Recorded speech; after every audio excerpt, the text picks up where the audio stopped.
Welcome to Growing Tech with Owen Scott and Greg Williamson. Today we're with Tim Nichols. He's high tech, marketing strategy, revenue growth, product management, and digital and physical products. Sort of the area, the landscape that Tim's been involved in. What we're going to cover today is how he got into the B2B tech sector, his history with two major telecommunication providers, and then we're going to look at some of the key challenges, or his perspective on the key challenges when working with tech companies. Welcome, Tim. Yeah, hey, it's a pleasure to be here. Thank you for having me. Great, thanks, Tim. Just to kick us off, you've got a fascinating background, some great stints with different tech companies here and then offshore. Do you want to just sort of sketch basically your career trajectory to date? Yeah, for sure. Look, I've been around a while now. I feel like a bit of an old dog in this game. I started my career back in 1996, actually, where I joined BT's graduate recruitment program in the UK. So, I literally started my career as the internet broke. So I've spent my entire career literally in tech marketing from the day that I started. My very first sort of job was selling domain names and figuring out, how to position domain names with small and medium businesses in the UK. So look, I did that for a few years, learned a lot about the kind of, the telco space. I had the opportunity to go and join Hutchison 3G, which was then marketing itself as 3 in the UK, which was, a brilliantly funded startup, challenger in the mobile space, and spent a few years with them, doing a whole bunch of sort of corporate marketing, producty stuff, from running their football propositions to figuring out how to run their website. So just a really interesting experience. I suppose got hooked on the whole kind of startup kind of vehicle at that point, because that was just such a great one to join. Jumped on the boat and came over to New Zealand in 2004.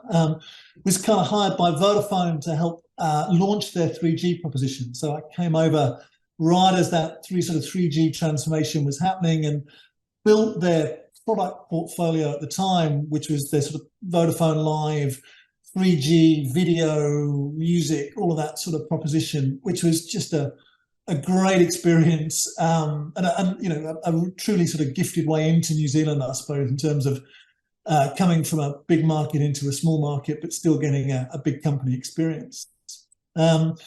Sort of did a couple of startups, which I think we'll talk about a little later on. Did some really raw startup stuff. Vowed I would never do another telco until I got a call from somebody to say, 2 Degrees has kind of got its shit together and has some money, and do you want to come and do that? And having vowed I would never do it, went and did it, and had just a brilliant experience with 2 Degrees in the New Zealand market. And then, that kind of spawned a whole bunch of interesting things, where I got involved with a company called Endace, which does, network infrastructure, network monitoring type stuff, which is essentially selling hardware to spies. Went offshore with them, spent a couple of years in the States, in the Valley. So did 2 years of raw tech marketing in San Francisco, 2012-13, which was a brilliant experience. Came back, fell in with the guys at Serco, which is online travel for corporates. Spent sort of 5 years with them, and then spent a little time in ag tech, sort of learning how you kind of change farmers' views on technology and kind of get them to adopt some stuff. And then all things at the end led to Proxi, which is where I am today as a director and fractional CMO, helping, small, or not necessarily small, but helping SaaS organizations in New Zealand kind of fix their marketing, get their go-to-market, and kind of spread their wings globally. Thanks, Tim. Pretty strong tech background. It's pretty cool. So obviously you mentioned some big companies there, but also some startups. Like I think Quipper was a startup. Can you just take us through what you see as the benefits or challenges, from that time of working with startups? Yeah, look, Quipper was an interesting one, right? So Quipper, very, very small, privately funded startup, built around a piece of technology. So Quipper was a classic case of a solution looking for a problem, which is inherently, I guess you know where that story goes, right? So these guys had invented a piece of security technology that was heavily encryption based, that essentially allowed virtual private networks to form and be highly secure. So I kind of joined it because it was involved a very, very smart couple of people that I've worked with in Vodafone days, actually, who got involved, and they were from a technical background, and they said, look, will you come and help with the marketing side? And I kind of couldn't resist kind of giving it a go, because the guys were such a couple of rock stars. And we kind of came in and took this piece of technology and said, look, what do you do with it? How do you monetize it? How do you turn it into a product? And then how do you market that product? And we built a team and we worked out what you could do with it. And ultimately it failed. Fundamentally, the product that was built was never launched. So we got right to the end. We had websites, we had product, and then actually the runway ran out, and I think the appetite for risk ran out at the time. And I actually fundamentally don't believe that anyone believed that the product was going to make any money. And there was a kind of off ramp where you go, actually, once we launch this thing, it's much more difficult to come back. It's actually easier to pull the pin beforehand. So although a lot of people had invested a lot of time, it was ultimately abortive. But to answer your question specifically, what do you learn? What you learn is that solutions looking for problems are super hard work, right? The organizations and the bits of tech that work start from an insight of a market problem that needs solving, and a piece of technology is crafted to solve that problem, rather than, I've got a good idea, it's a clever piece of tech, now what problems can we solve with it? It's not impossible, and it's not, there are plenty of examples where that has worked. And in fact, Endace is a good example where many hundreds of millions of dollars of value have been created out of what was essentially an academic project. But having been around the traps a lot of times, when I look at a lot of startups and a lot of opportunities, and I'm always looking for a founder that has identified a problem that they want to solve and validated that problem, rather than a technologist that's come up with a piece of technology that now wants to go and attempt to monetize it. Yeah. No, that's fascinating. And I mean, I suppose then to shift gears a little bit, to go to that Endace example where, an established product, you were sent over to sort of the epicenter of tech, Silicon Valley, and I understand you had quite a lead generation focus in that role. How was that? I mean, that's sort of a white hot atmosphere for actually trying to enter and actually generate some demand in a market. That must have been a challenge and a great experience in terms of learning. Yeah, look, that was a fascinating experience. So, I mean, for anyone that's not come across Endace, it's been around 20-something years now.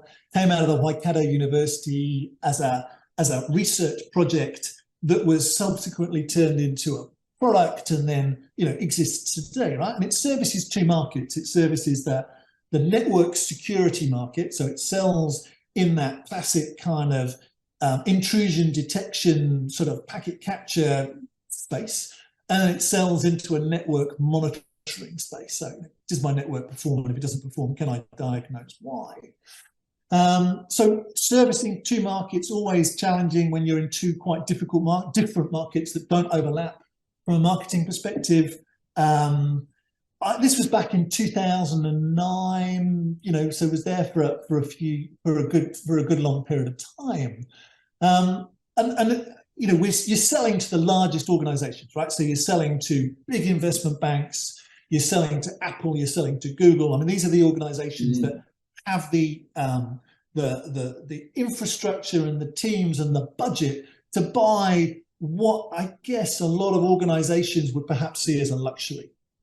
So some of the biggest clients in the world are governments running security programs, right? So government, lawful intercept stuff. So if you want one of the strangest marketing challenges in the world, try selling technology to spies. And you have these extraordinary meetings where, like, if these guys could come upstairs with a paper bag on their head, they probably would. But truly extraordinary experience.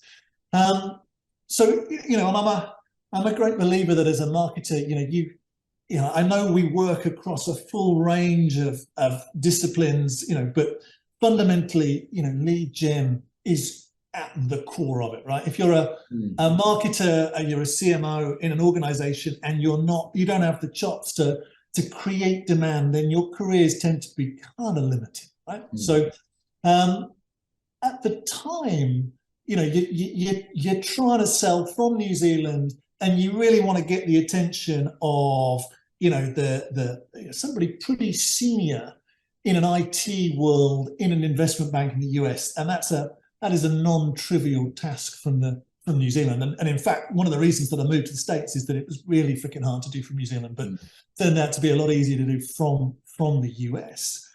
If we were sitting here, we're sitting here now and you were doing it, you would be having a conversation about ABM, right? You'd be having an account-based marketing, integrated sales and marketing kind of playbook. You'd be using custom landing pages and emails. It's concentrate bread and butter, right? ABM is what you guys do.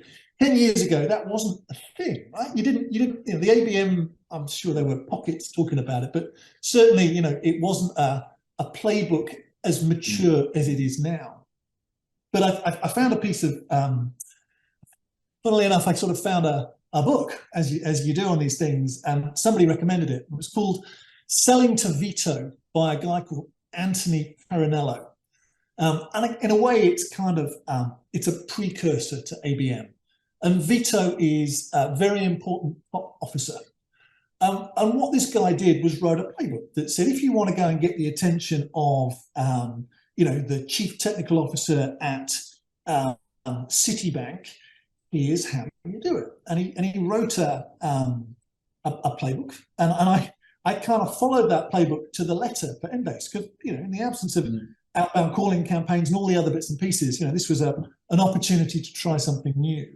And it was extraordinarily successful. So, over a long period of time, 20% conversion rate selling into or trying to get meetings in very large organizations is almost unheard of. And this particular playbook, which used organizational dynamics, you did a significant piece of research into the needs of the organization. You then made sure that you had a parallel organization that was using your technology, to whom you could then refer and go, look, basically, do you want to know how your competitor is doing this better than you are? And you then kind of, you expose that, you create a bunch of detail and data, a bunch of pictures, you send it physically in, and you send it to the guy's boss. And ultimately, you get this point of leverage where the guy can't ignore you, because there's a risk that his boss turns around and says, somebody sent this to me, what did you do about it? And that's a very, very short abridged version of a book. But it was incredibly effective. And the book's still on Amazon today. I swear it would still work today. Well, the principles still hold, don't they? The tactical approach might be different, but the principle is absolutely the same. It uses organizational leverage to get a meeting, right? Look, for the 20 that worked, I got one or two that backfired horribly, and you got sweaty emails to a CEO going, what the hell do you think you're doing? But in terms of a sales force being fed with leads for organizations that they just couldn't get into any other way, it was extraordinarily labor intensive, but very, very effective. And I would if somebody wants, if you're frustrated by current ABM, this is a back to basics raw approach. But as I say, I swear it would work today. Well, Tim, I suppose just moving on a bit, and when you sort of started to talk about when you worked at 2 Degrees, which by the sounds of the experience you've just described at Endace, in terms of that highly targeted ABM, it sounds like 2 Degrees was the exact opposite, where you sort of used tools like Facebook to connect with the communities. Yeah, look, I mean, 2 Degrees was again, it's a fascinating case study that if you kind of take the time and break it down, you find some really interesting insights in it. So part of the reason why 2 Degrees was so successful and has actually been so successful is that the competitors took their eye off the ball for about a year. So Vodafone got harangued for looking greedy and fat and corporate, and got the world a bit wrong. Just for a while, they got heavily penalised for being fat and lazy. And Telecom had the debacle that was XT. Well, this is 2009. So there was a moment in time where the competitors had their eye off the ball. They had their own train wrecks going on. There was zero expectation. Everybody expected the third entrant to be a dog, right? It was almost like a laughing stock of the industry that no one was ever going to get the third entrant in New Zealand away, and it was never going to work. And that in of itself just created a space where there was no pressure to do anything other than be really, really creative. So look, we took everything that we could take, and we went and said, look, you've got to do this differently. You've got to have a value proposition that is truly challenging to the incumbents, which is the magic 40% number. And then you've got to have a campaign that brings it to life. And I was working with a guy called Larry Moore, who you guys might know, who was he was the head of marketing at Vodafone for consumer, and is arguably, I still to this day believe, one of New Zealand's best marketers. And he got the big job at 2 Degrees, and he and I said, one day that we would do it together if there was a chance. And he kind of, played good on that and brought me in. And the first thing I did was turfed out the incumbent agency and brought TBWA in, because they'd never had a telco client in their life. And the next thing you know is you've got a conversation with Reece Darby going on, and then in the background you've got this Facebook thing that was just literally exploding in that moment in time, and it was new and it wasn't tarnished, and it was it kind of spoke to the brand, right? So when you think about 2 Degrees, which is everybody knows someone that knows someone, kind of in a way, Facebook was a brilliant sort of interpretation or manifestation of the brand. Everybody knows someone, and 2 Degrees and Facebook gave us an opportunity to bring that idea and that concept to life. So and because it was new and because it was cheap and because everyone was getting onto it, we went all in on it, and we created specific content for Facebook. And there was an awful lot of coaching to do of the market, of to how the pricing worked, why it was different, how you ported your number. So within Facebook, we inadvertently or almost accidentally trained about 25 people that had fallen in love with the brand, who simply did the work for us. And I believe passionately it was a moment in time thing. I don't think you can ever pull it off today, but there was 20 people inside Facebook doing work for 2 Degrees because they loved the brand, they loved the Reece Darby, they loved the fact that actually it was genuinely Kiwi by Kiwi for Kiwi, and they did the work. They did the work for us. So the more Facebook worked, the more we invested in it. The more it worked. And then, like anything, it runs its course and you wear it out and you move on. But the combination of heavyweight TV with heavyweight digital and Facebook as the kind of platform for educating and engaging and starting that conversation worked perfectly. No, that's fascinating. It's we will get onto your sort of current role with Proxi, but I thought it'd be nice to Because you obviously identified Facebook as a tactic of its time at that point to get a result. What are you seeing as those things of the time now? Obviously, this generative AI thing has just exploded in the last sort of 2 or 3 months. What else are you seeing as things that tech marketers need to be spending a bit of time getting their head round, thinking about for their own businesses or their own clients? And I think it's a great question, Greg. And I think we're in a really interesting moment in time for lots of reasons. I think that I guess it does depend a little bit on whether you're talking big end, high end enterprise selling, you're selling, B2C, or you're selling to SME, right? But let's just talk generally across all of those things.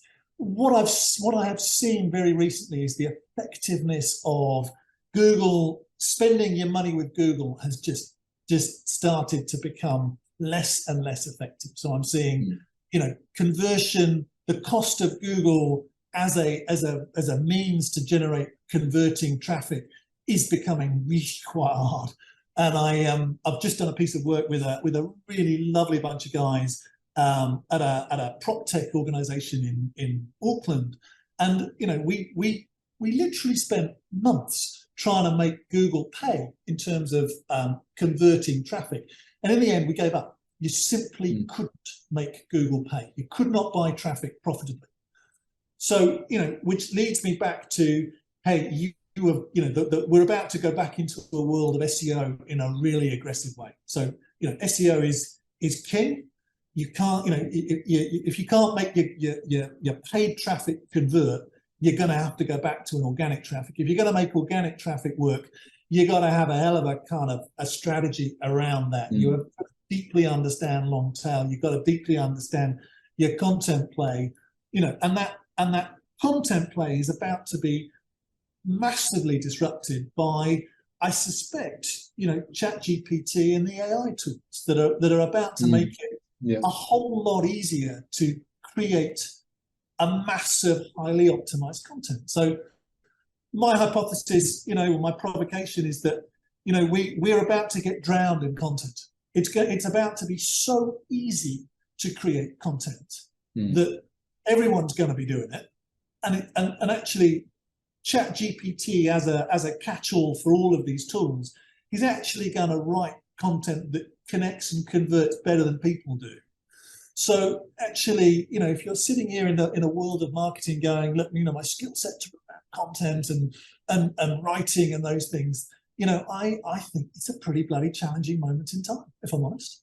The Google guys are super smart, and they'll soon figure out, how the algorithm will factor in stuff that's been written by an AI. But in the end, Google cares about content that converts or gets engagement. And if the AI stuff generates converting, engaging content better than humans at a million, a thousandth of the time and a thousandth of the cost, we're in a world where it's all about to change pretty drastically for anyone trying to generate engagement in the space. Absolutely. Well, that's interesting times ahead of us. Obviously, for people who've been around a while, we've seen a few of these things. Obviously we did marketing without the internet. Who would have thought that back in the day? Okay, let's move on again and let's talk about your current role at Proxi. So you're obviously helping a whole lot of Kiwi companies, primarily SaaS. You tell us about your role there and the company itself, what they actually do. Proxi was a result of an insight that came out of some work that Jane Smallfield and Christelle, who most people know, trying to learn, right? So we've all been, in the world of corporate tech marketing for a long time. The insight is that New Zealand is full of fantastic ideas. It's full of great tech. It's full of great startups. It's really good at coming up with problems that need solving and building tech to solve it, right? But it's actually struggles with the strategic marketing, go-to-market horsepower that's required to make these organizations truly successful. So what we learned was that, there are, I suppose our simple version is, if you've got an organization and you want to go to market, what you need is some grown up, seasoned, grey-haired marketing expertise, but you can't afford it. And if you could afford it, the people that you want wouldn't join you because you're too risky and there are too many other well-paying, low-risk jobs out there. So our insight was, well, look, how do we give New Zealand tech startups, or not startups per se, but just tech organizations at various different stages, access to some of this kind of horsepower from the inside rather than the outside, right? So Proxi was then formed to help and to give these organizations access to the experience and the resources that they need on an affordable basis. For, and most of our clients work with us for sort of 2 days a week for about 9 months is the average engagement. And within those 9 months, we can work with that lead team from the inside, help them figure out what's wrong, change it, and then take those changes to market to figure out whether they've worked. So, it was really around trying to accelerate these smaller, or give these organizations that are kind of bootstrapped or VC funded or whatever it is, but access to the strategic marketing expertise that they can't get any other way in an affordable way. And I suppose the most important insight that we had was, or we have and we continue to have, is that, Proxi does it from the inside, right? So whereas Concentrate does it from the outside as an agency, what we kept seeing was that organizations without good, solid marketing fundamentals on the inside kept getting poor outcomes from their agencies because they didn't know how to manage the agency and they didn't know what the right questions to ask were, and they didn't know how to manage them. So as soon as you give an organization some marketing horsepower inside, then the investments that it makes in its agencies get significantly better. So, the Proxi is now 5 years old. We've been doing this a while. So we're right up with, this is our 5th anniversary that we're about to come up with. We're about to launch an impact report that says, look, we've worked with 67, 70, something like 70 SaaS businesses over the course of the last 5 years. On average, as I say, about 9 months.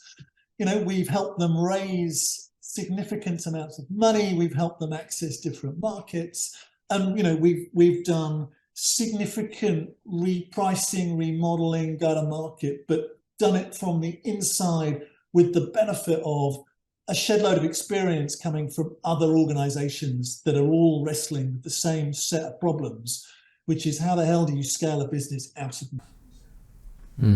Yeah, thanks for that, Tim. It's interesting your observation about the inside versus outside role, because Concentrate, in our early days, we used to think it was quite good if a customer didn't have an inside marketing resource, so we could fulfill that whole sort of piece of the puzzle. But what we've learned over the years is we need someone to connect with on the inside. So we help customers scale, but we've got to have someone to plug into, and if we don't, it all starts to go wobbly. So that's a great resource.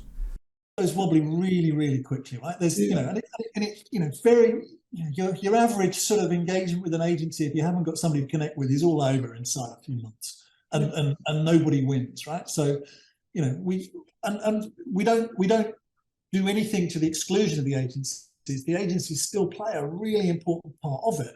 What we do is manage them in a very, very different, much more effective way, and get better, and hopefully get better results. Cool. Now, we've only really scratched the surface, and we could go for a fair bit more, but we do need to bring it into land. So just to sort of round things off, I suppose, it'd be great to, you're working with all these businesses, you're seeing lots of patterns all the time. What would be your there's lots of things that the typical Kiwi tech company could work on, but strategically in their growth or their go-to-market, what's a recurring thing that you see that entrepreneurs leaders of these tech companies could really focus on or think about to improve their prospects of being really successful? Yeah, look, so I knew you were going to ask this question, so I came up with 5 things. So I've got 5 things that when I look at the patterns and I look at what I learned from each of the organisations we work with, and Proxi, we spend quite a lot of time as a team kind of distilling and assimilating, what we're learning along the way. So, if you think about the 5 things that stand out for me, super clear. So the first one is get really clear on your value proposition and your ICP. And everyone says it, just be clear on what value you're creating. But I don't actually think we're very good at it. I think it's very easy to kind of say, yes, we know what our ICP is and our value proposition is. But actually, when you really take it apart, I don't think we're very good at it. And I think that unless you're super clear, you'll do any deal at any point. And as soon as you've done a deal and got money in the bank, you are off down a different pathway. And sometimes that works, but by and large, as I get inside organizations, it becomes very clear very quickly that they're not actually clear on who they're trying to sell to and what value proposition they're trying to present to them. And that, if you're not clear on that, then and everything builds on that, then it's problematic, right? So get clear on that. The next thing is get the basics right. So assuming you've got your value proposition, your ICP right, then you've got to get your website right and you've got to get the keyword right. And to our conversation earlier on, you have to start thinking about SEO at the beginning of the process, not the end of the process. We did a piece of research and most people hate their website, right? You go, are you in love with your website? And most people go, no. And you're like, well, actually, it is your front door. It is your duty. It's, if that's the image that you're presenting to the world, if you hate your website, then fix it, because, actually it does matter. It matters a lot. And the performance of the website, the speed of it, the user experience, all of those things, if you are a digital business and that's your go-to-market primarily, then, you hate it, and fix it. So that's my second. The third is about points of leverage, right? So going direct to market, direct to consumers is always, it's the first place we all go, right? We go, right, let's go and buy some keywords or get the keywords, we'll get the traffic in, we'll convert the traffic, right? That's what I call an unleveraged model, right? What I'm always looking for are, where are the points of leverage? Where are the deals? Where are the partnerships? Where are the points of engagement that I can make with somebody else in my ecosystem that is going to give me access to customers, to another base of customers more cheaply and more effectively than going direct? So the third one is really understand your ecosystem, understand the organizations that fit around you, and go and build those relationships. And invest in them from the beginning, right? Because actually, if you're ultimately going to get sold, there's a good chance you're going to get sold to somebody in your ecosystem. So figure out who that is from the beginning. The fourth one is churn and retention are king, right? As marketers, we can't help but be obsessed by the top of the funnel, and they're the kind of headline stats, growth, top of funnel. But if you've got a leaky bucket, it's really, really bad look. So, churn is the death of SaaS businesses, as is authentication problems, so it turns out. But churn churn and retention are king. And if your customers don't stay, then you have a problem with your value proposition, and there is a problem somewhere else, and you have an obligation to fix it. So I see so many organizations working with leaky buckets. And that's because they're under-resourced and they haven't got enough people. But, if you do have a leaky bucket, figure out what's going on, because fixing your leaky bucket in a compounding revenue environment is a super smart, super important thing to do. And I don't think actually we do it, because as marketers, we're naturally attuned to the headline glamour of top of funnel. And my last, I guess, piece of advice is get into market, right? So when I look at the organizations that have worked and the ones that don't, not that they don't work, when I look at the organizations that have worked well, they have put people in market early. So there's a kind of saying in Proxi, which is, you've either got the right person in the wrong market or the wrong person in the right market. Which one is least bad? And I'm a great believer that the least bad is to have the right person in the wrong market.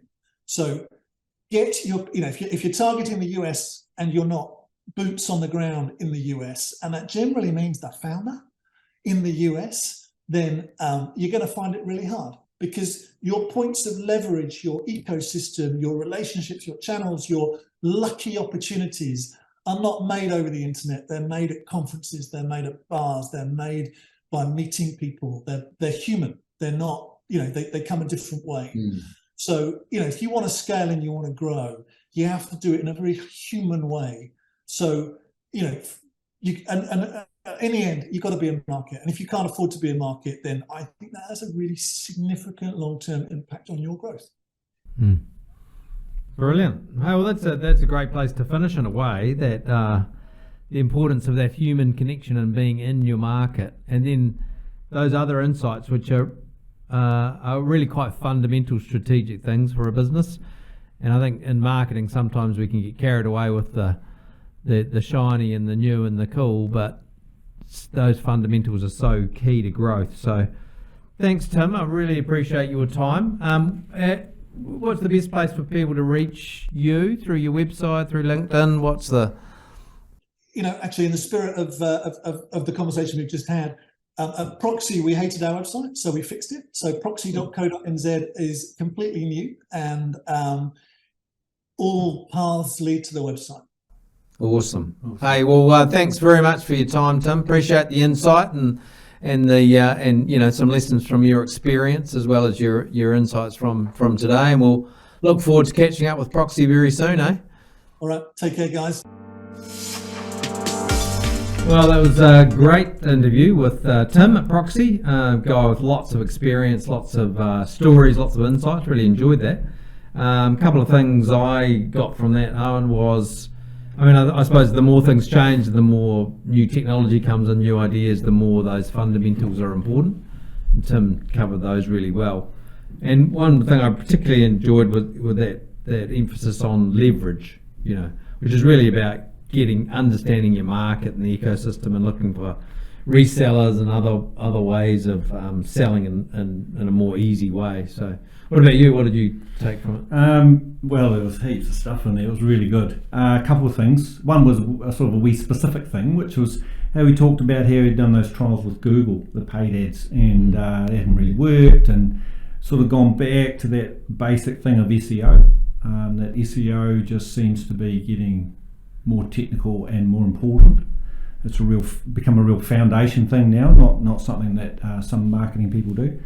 And then the other one, when he went through his 5 things at the end, it really reminded me, particularly the value proposition is concentrates marketing foundation, where it's all about, you've got to get the basics right. You've got to understand, who you're targeting, what the problem you solve for them, and what's unique, your value proposition. If you sort of don't have that, then everything's wobbly on top of it. So it's interesting, through his experience, he'd sort of ended up at the same place. So that was really cool. Awesome. Hey, well, really enjoyed that. Thanks very much for watching. We will have another great guest from the tech industry coming up very soon. So stay tuned to our updates, and thank you for your time.